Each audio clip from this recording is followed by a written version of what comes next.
Hi everyone, I'm Luke Marzano and you're listening to the Church Relevance Podcast. This is a weekly discussion series with ministry leaders whose stories offer valuable advice and guidance. We engage in vital dialogue to encourage Christian leaders who might be battling burnout, navigating conflict, or struggling to find balance.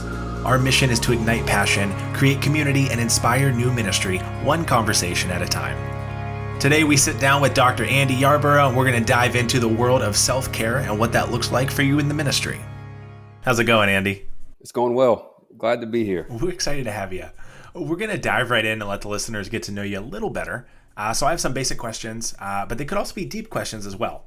So the first one, what's your title and role currently? My wife and I own the Well Clinic. It's an interdisciplinary practice. Our mission is we guide people into hope, wellness, and life. And I'm a clinical psychologist. How long have you been a clinical psychologist and running the Well Clinic? Man, how long have I been in the field of psychology? 15 years. Okay. My wife and I started part-time in 2015, the Well Clinic, and went full-time in 2016. Before that, I was on staff at our local church. I've been on several church staffs through the years, just depending on where we lived. But I left psychology full-time for a little bit, and instead of being Dr. Yarborough, I was just Pastor Andy, which was an amazing experience, and I learned a lot in that process. So kind of back from Pastor Andy to psychology full-time, and we did that in 2016. We are in Prairieville, Louisiana, just outside of Baton Rouge. Ooh, how's that heat right now? It's terrible. Man, it's the heat, and anybody listening to this who lives in the South understands that the humidity is what makes it terrible. I mean, heat's heat, but when you walk outside and it's like you're breathing in a wet blanket. It's a warm, wet blanket. It's oh yeah, not something to get used to. No, yeah, it's not. Yeah, I don't know if you ever get used to it, but it's great. We love Baton Rouge. We love the culture here. We love good food, so it's a good place to be. To dive in a little more, what do you do? This is my favorite simple, deep question, but what do you do and what's your mission, even with the Well Clinic? So we are, when people ask me what I do, I tell people that we guide people into hope, wellness, and life. And each of those things means something to us.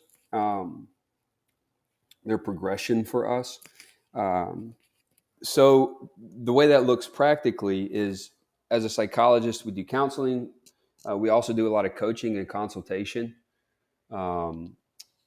We create a lot of resources, and we're in the process of we're always in the process of creating resources for people. I teach. I'm on staff at our local medical school here. I teach psychiatry residents. I do some work at LSU. Working with pre-doctoral interns there, and then we do a ton of work in our church. We work a lot with pastors and missionaries, guiding them into health. So a lot of different strategies to accomplish our mission, but that's kind of what we do. That's great. And even with your background, that just provides you with so many tools for your tool belt to be able to handle things from so many angles. Yes. Yep. And with all that, kind of let us know more about what brought you to where you are now, like from the beginning to how you found yourself and even working with your wife and starting the Well Clinic. Yes. So I met my wife at Mississippi College. I was a biology major for 2.5 years. I wanted to go to med school. And I'm not proud of this. It's just part of my testimony. But I walked away from the Lord just because I didn't know what I really believed. And later I realized, my dad's a pastor. A lot of the foundation that my parents laid was really helpful in coming back to the Lord. And a lot of that was just my dad's character, my mom and dad's character. Just they were always who they were. But I just struggled because I've analytical mind, always asking why. And I had a friend when I was 19 years old ask me to go to India and play basketball and tell people about Jesus. And my first response was, "You're an idiot. There's no way I'm going to India. I'm from Bogota, Mississippi, never been out of the country. And the next thing I know, I'm on a plane headed to India to play basketball and tell people about a Jesus that I wasn't sure I really believed in. I didn't know what to do with him. I believed he existed. I just didn't know what to do with him. And dude, the suffering that we saw there, they on purpose took us to the worst place. It's the first time I was exposed to the international sex trafficking industry, to trafficking in general. I mean, I'm a 19-year-old kid coming home and processing all that I saw. And what really stuck out was the way that the Christians lived their lives, they're Indian believers.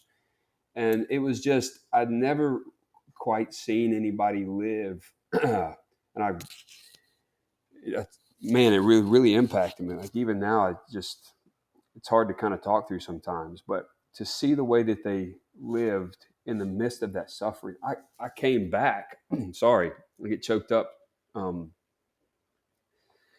And I just was like, what does it mean to worship God even when we suffer? You know, it just their lives amazed me.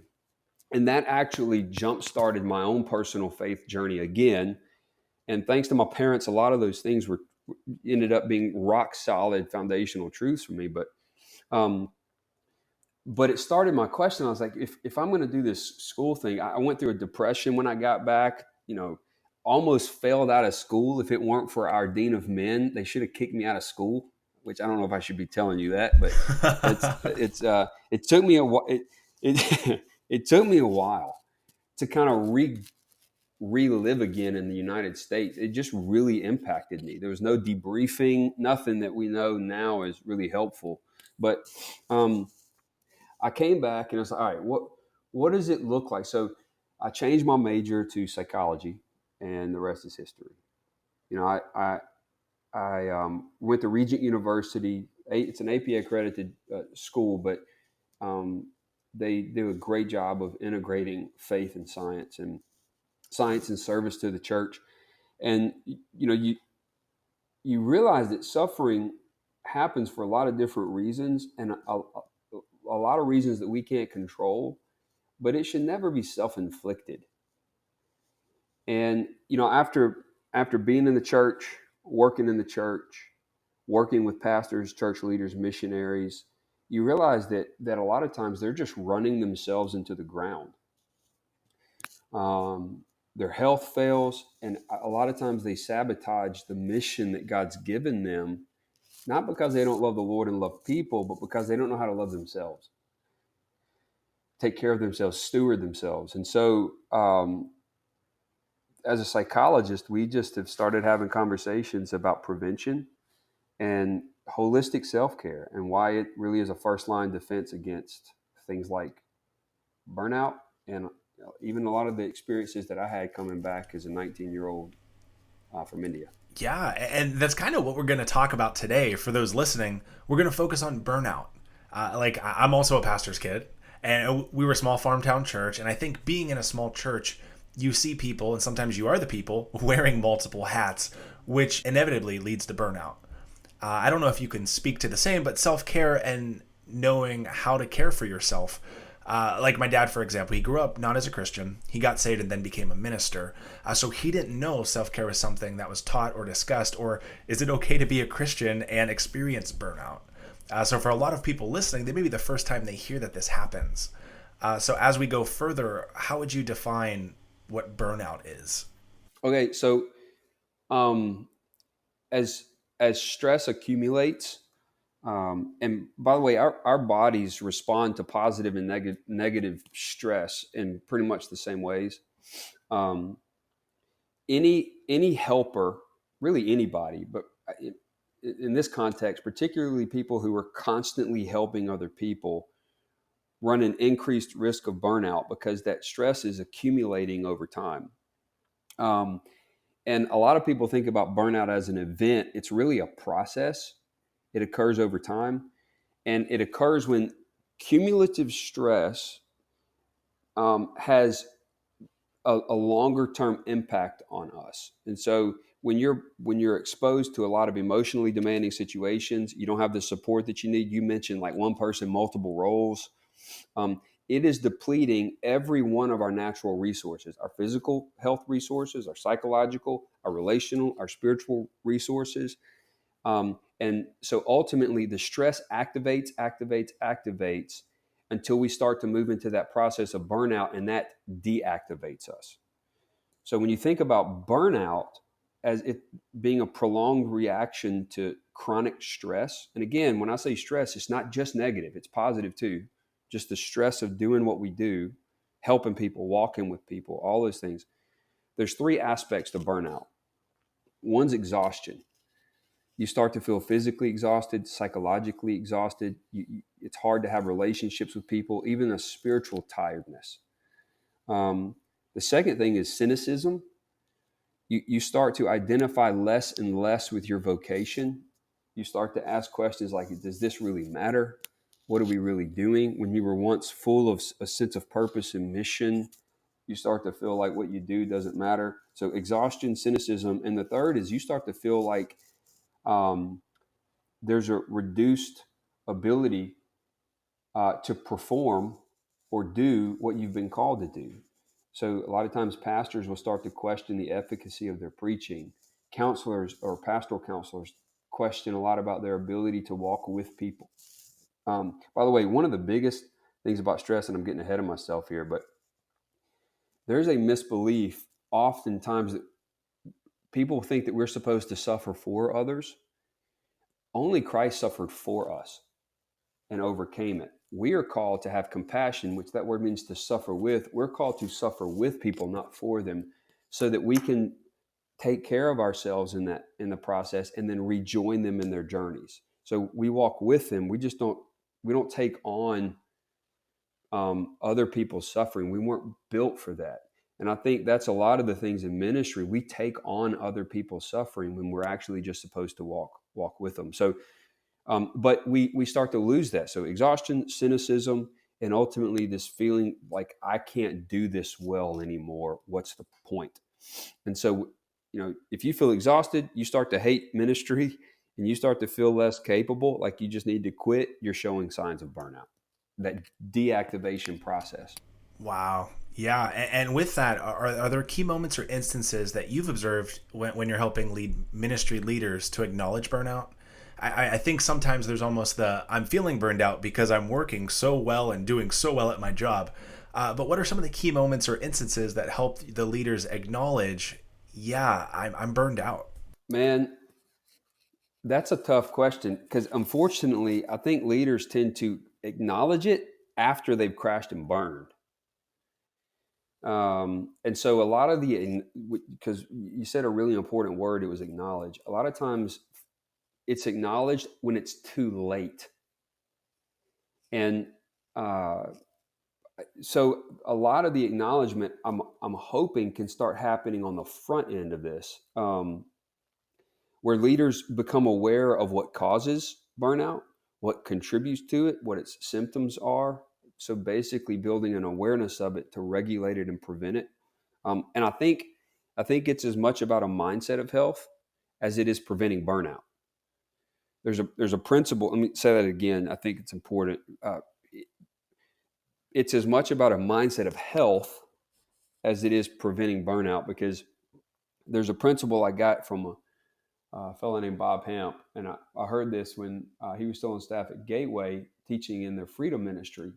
Is a principle. He said, what you seek first organizes the rest of your life. What you seek first organizes the rest of your life. Jesus said, seek first the kingdom of God and everything else will be added to you. Seek first his kingdom, being right in relationship with God. Everything else will be added. It's about our primary focus. We don't ignore the other issues, but we have a focus, and that focus organizes everything else. That principle is true for every other area of life. If I'm focused on preventing or intervening in burnout is still organizing my life. I'm not necessarily changing patterns that got me there. I'm just trying to get out of it. So it's still organizing me. But if we can seek health, then we naturally prevent burnout. And I think in the process, we start paying attention to what causes it. Like there's different causes, but like unreasonable time pressure to complete work and tasks, lack of communication and support in what we do. You mentioned that about like one person, multiple roles earlier with your dad. My dad, small church, very similar experience. Number three would like a lack of role clarity. So there's a lot of stuff going on and you're not sure what you're responsible for. Unmanageable workloads, sometimes unfair treatment. Dr. Mark Rutland says the reason that shepherds carry a staff is because sheep bite. And it's like I remember as a kid being in the room where these people gave me a toy and then proceeded to chew my parents out. They let them have it right in front of me. And my dad handled it well. I don't remember him raising his voice or going back and forth with the people. But to get that on a regular basis, just sometimes that's unfair, you know. And then other things like chronic stress. When there's conflicts with like individual values and organizational goals and demands. Just a lot of other causes that I think if we're focused on health and we're practicing self-care, we're able to be aware of these causes and do something with them before they actually start that process of burnout. Absolutely. And I think everyone listening, at least one, if not multiple things you've mentioned, we've experienced that at some point in our ministry. Yeah. If it's okay, let me say a few things just to kind of jog the listeners' thinking about this. But so obviously I mentioned those five. Unreasonable time pressures, lack of communication and support, lack of role clarity, unmanageable workload, unfair treatment. But some others that may kind of get you thinking about this is, again, chronic high stress situations, conflict between your values and the goals and the demands or the values of the organization. Sometimes pastors talk about Sabbath, but they're working 90, 100 hours a week. Lack of managerial or social support, overload of responsibility, role confusion, a sense of having no control over the quality or the outcome of your work, little emotional or financial reward. I know a lot of pastors who struggle financially, and debt is rocking the world of a lot of pastors, of a lot of church leadership. Any inequity or lack of respect, low self-esteem, consistent exposure to traumatic material, which can happen in the ministry. So, I mean, I could keep going, but you get this idea that, man, anybody who's been in the ministry for any period of time is like, yeah, check. Yeah, check. Yeah. So hopefully it builds some awareness that, man, we want to focus on health and then work to prevent the reality of these. You can't stop these things from happening, but we can be aware of them and regulate them well within the context of health and self-care. And on that note, since we have you with us, I'd love to hear some of the methods that you've taught, or if you'd be willing to walk us through some of the processes to help manage that. Yes. Yep. So we teach people there's three very important things needed to foster health. Framework. Frameworks are knowing how to think, because we believe knowing how to think is as important as what you think and what you do.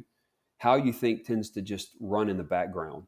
And so we want to be sure that that's healthy, that we have healthy frameworks. Number two are skills. You got to have the right skills.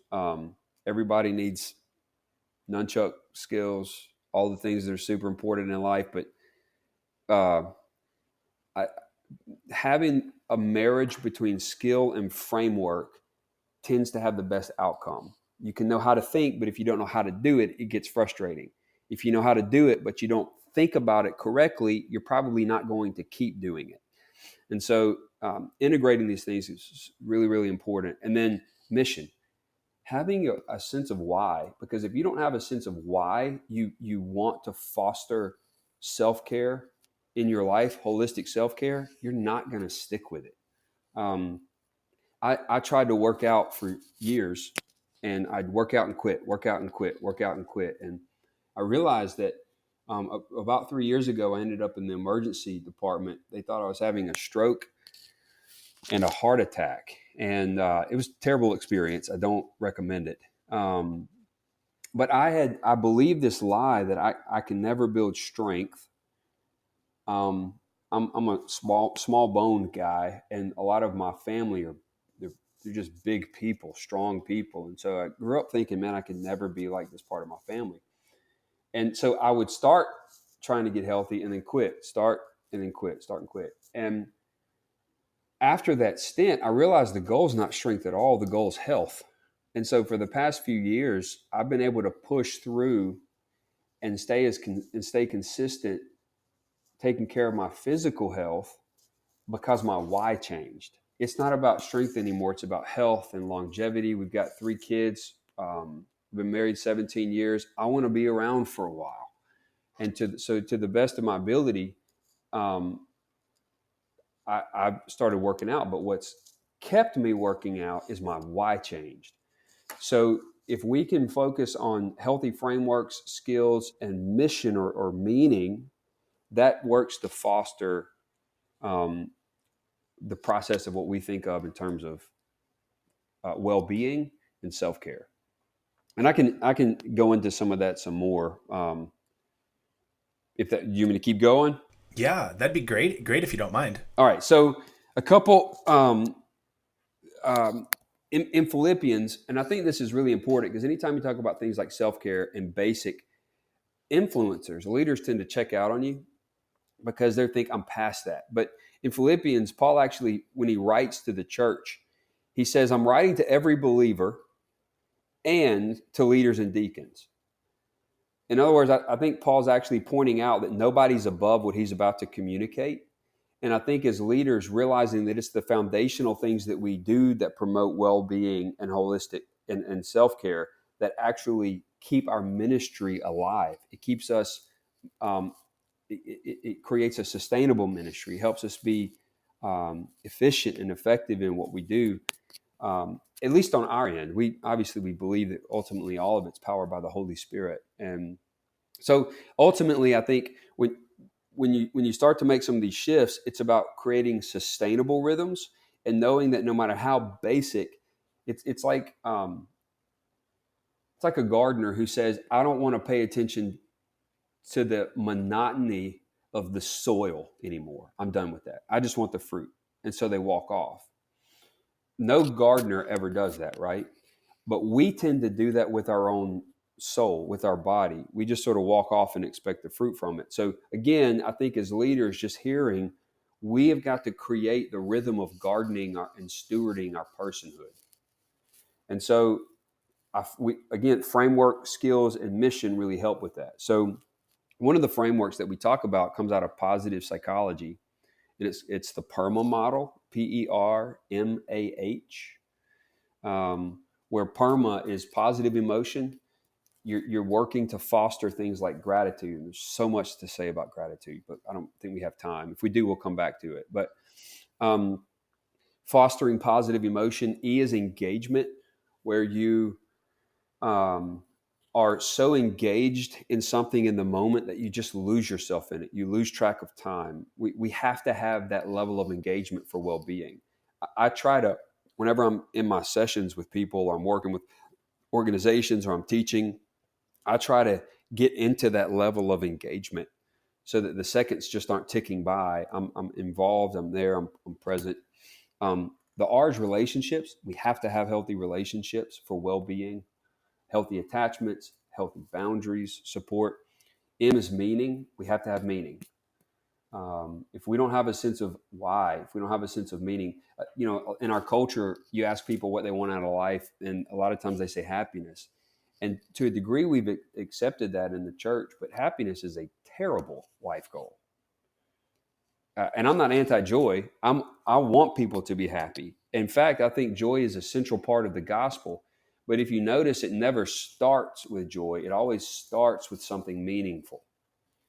Abide in me and I in you. That's the meaningful work that we do. Then our joy is made full, is complete. So when you pursue something that's meaningful, you end up experiencing all these other healthy aspects of life. A is accomplishment, achievement. being sure that you're celebrating your wins is unbelievably important. And so it doesn't have to be the big wins. It's just celebrating the daily wins. And then H is health, taking care of your health. And so that model of PERMA is a framework that helps us know how to think, so that as we learn skills, we're able to integrate the framework of well-being and the skills of well-being into one sort of way forward to foster that. And then in the process of self-care, self-care has a lot of different aspects. Spiritual self-care, which is like the spiritual disciplines, its meaning and mission, its core values. And all of that moves us towards our relationship with God, a deeper revelation of Jesus and who he is in our life, and to be consistently filled with the Holy Spirit on a daily basis, to have the Spirit empower everything that we do. In fact, the scriptures say that talk about themselves. The scriptures say we equip for every good work. But equipping is very different from empowering. Jesus says when the Holy Spirit comes, you receive power. And so it's not just the head knowledge that we need. That equips us, but we need the power of the Holy Spirit. And so spiritual self-care is being sure that we're positioning ourselves to receive, not performing to earn. It's really, really important distinction. So there's the spiritual self-care, and then obviously physical self-care, nutrition, exercise, sleep, psychological self-care. And the psychological aspect has three kind of key components. Pleasure, which is doing things that you enjoy. That's really important for self-care, psychological self-care. Emotional health, where that's fostering positive emotions and emotional intelligence, emotionally intelligent behavior. And then mastery. And mastery is being able to overcome obstacles, having a sense that when I do something, it impacts the world around me. Otherwise, we end up with a mentality that life just happens, and that starts to breed a sense of helplessness and ultimately a sense of hopelessness, and that can actually lead to burnout. So you've got spiritual, physical, psychological, and obviously like relational self-care, financial self-care, vocational self-care, intellectual self-care. That would be having a sense of awe, like just a sense of wonder, what in the unknown, and learning and growing, and sexual self-care. That gets left out a lot. So all of these areas, we'll have conversations with people, and we'll establish the why, give healthy frameworks, which I just gave you a framework called PERMA for well-being, and then this framework for holistic self-care has all of these different areas. And then we work to build the skills that we need to continue to foster the areas where people are strong, but also strengthen the areas where they tend to struggle. Even through all that, it sounds like just the ripple effect. As we start to work on those, it just ripples through ourselves and into our ministry and our lives. Absolutely. In fact, the opposite is true too. When we don't take care of ourselves, it leaks out into the people we serve. Wow. We can end up doing so much damage to people because we aren't prioritizing self-care. We aren't stewarding and shepherding our own souls. It will have an effect on the people around us. And this isn't just, you're exactly right, Luke. This spills out into every area of like how we interact with our spouses, our kids, how we interact with our family, the people who are in our churches, the people who we serve as missionaries, absolutely. I'm so glad you mentioned that. I'm so glad you even mentioned that it goes both ways. Everything's going to flow out from us, and that's such a good reminder. And I think sometimes people clock out from the ministry when they go home, but it still carries all that emotional, relational, and psychological and spiritual. And so thank you for pointing that out. That is huge. Absolutely. But here's the deal. When you focus on health and self-care, the water coming out of your well is going to be clean. And the people drinking from it aren't going to get sick. And healthy people foster healthy people. And so it's just so important. Amen. And with that, as you've been working with ministry leaders, What are some challenges that they face? Because for some, I believe this is an entirely new way of thinking. Yeah, I believe I mentioned this before, but accepting that self-care is stewardship is tough, because it feels selfish. Uh, One of the best ways that I've heard, boundaries are so important is Michael Hyatt. Michael Hyatt talks about setting boundaries. He'll tell people, if I say yes to you now, I have to say no to a previous commitment. So I'm going to have to say no. And he'll do that even if he's got time carved out for reading and self-care. So he treats himself like he would treat everybody else. He carves that time out. And I love that. But so it's seeing self-care. It is not selfishness. Selfishness is real, but in the context of this conversation, it has nothing to do with self-care. Self-care is stewardship. Self-care is shepherding. And I really think self-care is worship. When we take care of ourselves, it's an act of worship. It's stewarding what God's given us until he gives us new bodies and we see him face to face. But I think it's hard sometimes getting past that misconception that self-care is selfishness. I also think our effort becomes an idol. Let me say that again. I think our effort often can become an idol. It's like we believe that we've got to, like, we have to go, or the ministry is not going to get done. That people aren't going to meet Jesus. And it's as if our effort is more powerful than the work of the Spirit in people's lives and the passion that God has for his kingdom to call other people to partner in the work. And there's a lot of reasons for that. I think sometimes insecurity, there's or pride, or there's a lot of different reasons. But I think realizing that we're in fact commanded to rest. And we don't want Sabbath to be compartmentalized. There's got to be a rhythm of Sabbath. And so, taking care, stewarding what God's given us and not elevating our effort or our ability to an idol status. And then I think for some church cultures, acknowledging that we need to take care of ourselves feels like weakness. Like we have to model the army of God, and we're marching. We got to do this, and there's no time for rest. I'll rest when I'm dead. And it's like, man, this is not weakness. In fact, I think recognizing that we need self-care is a strength, and it certainly fosters it. It fosters humility, the kind of humility that we need in ministry. In psychology, we define humility as three things: having an appropriate view of yourself, not too high nor too low; teachability, and consideration of others. And I think inherently the acceptance of self-care promotes qualities that foster authentic leadership, like humility. And so I think self-care is a strength. And kind of piggybacking off of what you were saying about like churches, have you found in some areas where there's guilt in people for feeling burned out? Like that taboo feeling of, oh man, I've failed because I can't do this on my own. I think so, yeah. Especially at times when pastors, again, they accept the undue burden that they've got to model this, right? That my effort is more important than my rest. Those don't have to be mutually exclusive. They can actually support each other. But what's definitely true, obviously, I'm not minimizing that church leaders, we obviously need to model faith well. It doesn't mean that we avoid things like vulnerability and accountability and self-care in that process.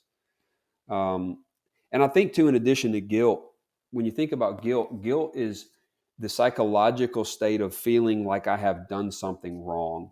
I think shame also motivates neglect of self-care. When leaders are motivated, shame is when it's that ingrained belief that I am wrong, I am bad. And theologically, that's, apart from Christ, okay. But in Christ, we are new creations. And if we continue to see ourselves before Christ, not the way God sees us in Christ Jesus, we're actually sabotaging our mission, and we're hanging on to shame. So a lot of times what happens is people will not take care of themselves. And this isn't necessarily conscious, by the way, but they won't take care of themselves as a way to punish themselves. So if leaders are motivated to lead by like insecurities, they're going to burn out, and it can perpetuate that sense that I am bad, I'm terrible. So yes, I think guilt and shame can certainly be present in that process of burnout. And with that as well, as you find yourself helping people work through their own burnout, how do you find yourself personally avoiding burnout as you're helping others avoid burnout? Oh, I try to practice what I preach, and it's as simple as that. Like I work out with a good friend, two good buddies actually. Worked out this morning, and he's a former Marine, former CrossFit guy. He and his wife trained for like Spartan races and stuff. And I think his goal is to kill me every time I show up. But so we are like I'm taking care of my body psychologically. I'm doing what we can do emotionally. In fact, my wife and I are leaving for a trip tomorrow.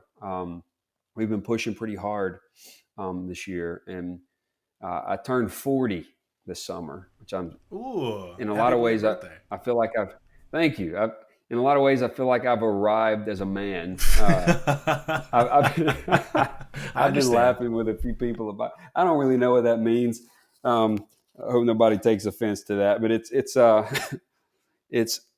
like, hey, I need to be stewarding. So my wife and I are leaving for a trip, and we're going to meet some friends. It's going to be pretty great. And I'm not even taking my computer with me. We're checking out for 10 days, and we're going to use it as time to look towards the rest of the year and towards 2020, but just rest and where we're going. It's going to be great. And then spiritually, like, man, just treating the scriptures and prayer like meals. And learning that prayer is not just about us talking, but about us learning how to hear and discern God's voice in our life. And man, it's a game changer.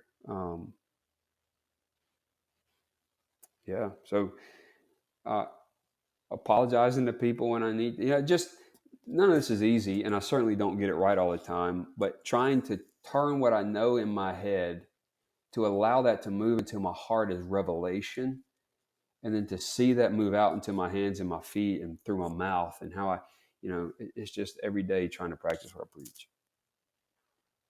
Taking responsibility.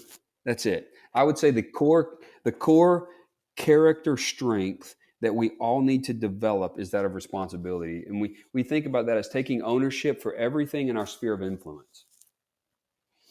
And it's just owning it. Wow. My mind was blown on just owning and taking responsibility. Yeah. I'm definitely going to need to marinate on that more.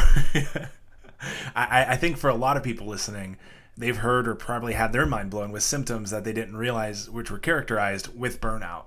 And now that they know what to do to better handle it, with the light at the end of this tunnel of this conversation, what changes have you seen in people you've helped recover from burnout? Oh, man. I think the change is holistic.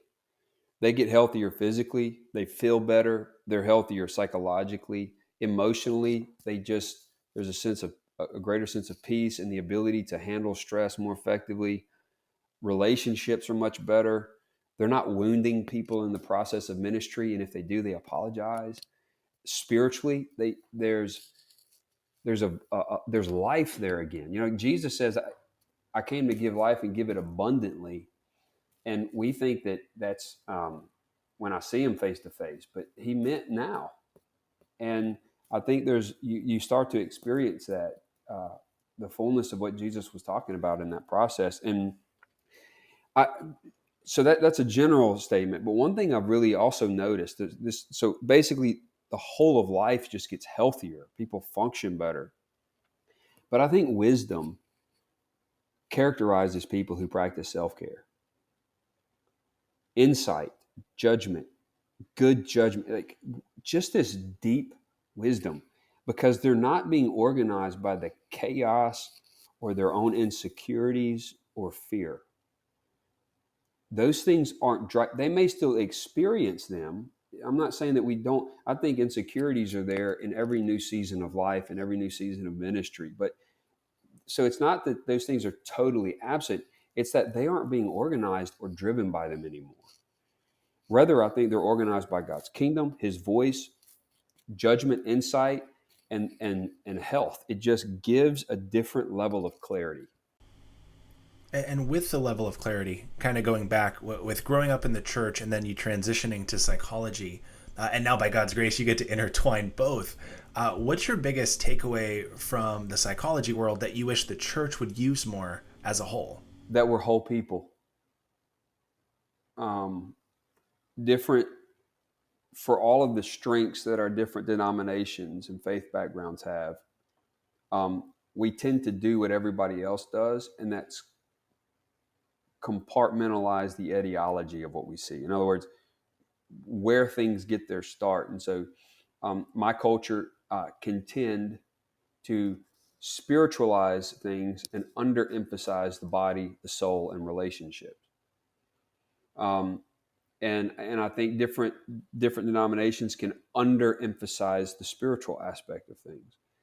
So I think realizing that we are bio, psycho, socio, spiritual people, a body, and that impact. Like I've heard people who are struggling with depression, for example, say, God, we need to deal with that spirit of heaviness. And it turns out that it was a hypothyroid issue. They had hypothyroidism. And it's like, man, if you're telling somebody it's a spirit of heaviness and they're doing everything they can to position themselves and they still don't get a breakthrough, it was actually physical healing we needed to be praying for. And not that you have to know all that, you just got to know how to ask the right questions. And so I think seeing like that we approach people as whole people is, and then that we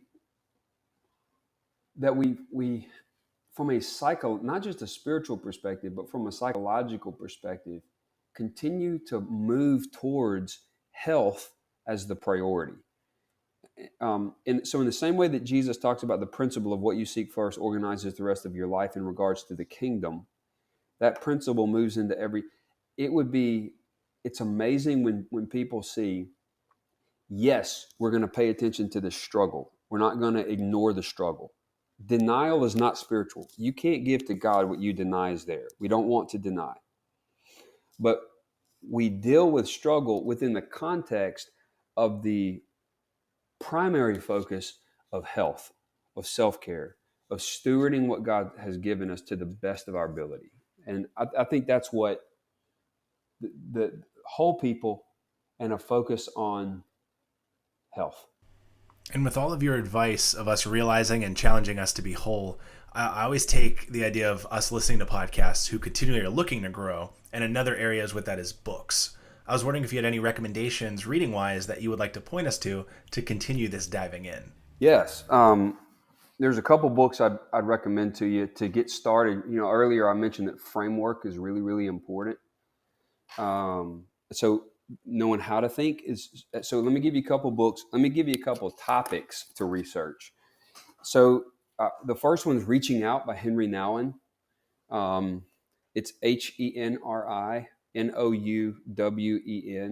probably Henri, but I grew up in Mississippi, so I butcher everything that doesn't involve a Southern accent. I first read it in graduate school, and I just go back and I reread it because it had a profound impact on me.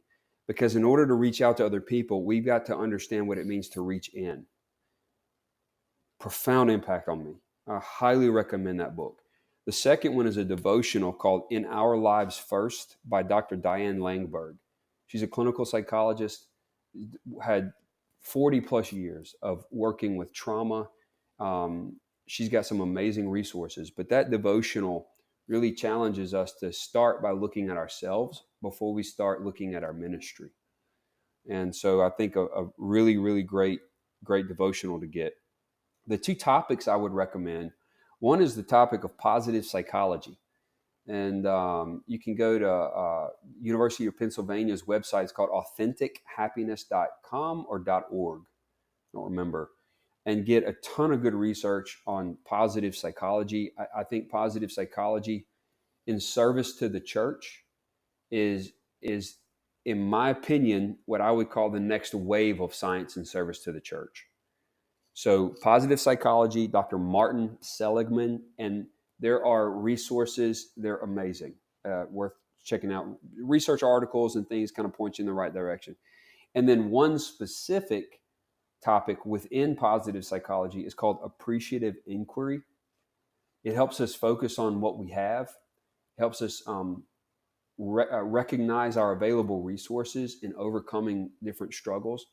And that's a part of gratitude. Actually, gratitude is having an appreciation and joy for the gift and the giver.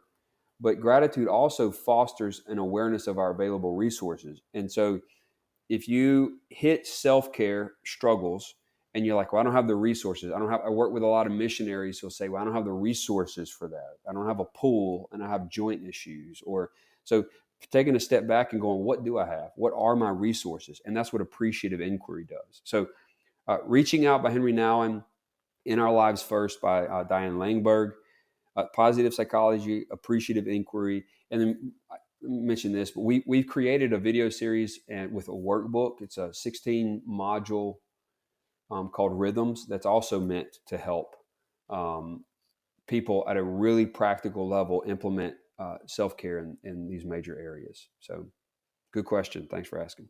I love it. And kind of with that, I'm going to tag this into the conclusion of our conversation. So the platform's yours to kind of leave with the listeners what you'd like them to hear. Man, what I would suggest is take a step back and take an honest inventory of your life. You know, I don't think we went over many symptoms, but physically, if there's headaches, exhaustion, high blood pressure, psychologically, if there's maybe depression or you can't think straight or you're struggling there, or spiritually, whatever. If you're noticing issues, take a step back and take an honest inventory, but do it within the context of what does it mean for me to really move towards well-being and health, and then how does that impact my ministry?